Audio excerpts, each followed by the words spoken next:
My heart is beating because God is living there. આમ તો પૂરું વિશ્વ એ ઈશ્વરનું સર્જન છે, એટલે પૂરું વિશ્વ ઈશ્વરમાં સમાયું છે કે નહીં? હા. માટે પૂરું વિશ્વ ઈશ્વરનો પ્રેમ મેળવ્યો છે કે નહીં? હા.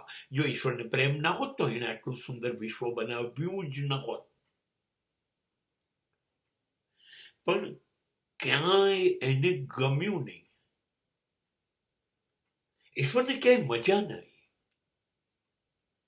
અને એને મને કહી દીધું રહેના હે તેરે દિલ મેં. મેં કીધું મોસ્ટ વેલકમ સર, આવી જાઓ. અને એક નાનકડા મુઠ્ઠી જેવા હૃદયની અંદર એ આવી ગયો. એની ટક ટક ટક એટલે મારા હૃદયની ધડકન. એ ધડકે છે ત્યારે મને ખબર છે એની લાગણીઓ સતત મારા તરફ વહેતી રહે છે.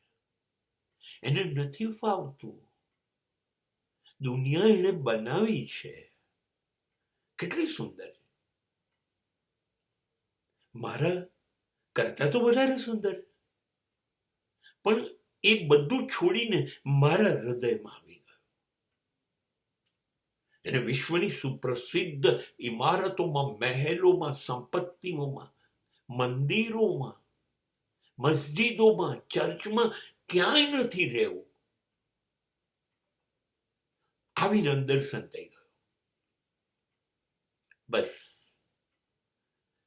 હવે હું એને પૂછીને કંઈ પણ વિચારું છું કે વર્તન કરું છું, એ બોલે ને એ અંતરનાદ છે, મારા સિવાય કોઈને ના સંભળાય. મારા કાન સાંભળે છે અને એ પ્રમાણે હું કરું છું. એ મને દરેક મિનિટે સાવચેતી આપે છે, સલામતી આપે છે, મને માર્ગદર્શન આપે છે, રસ્તો બતાવે છે, આમ કર.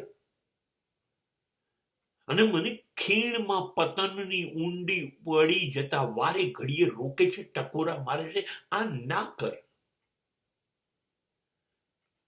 એટલા માટે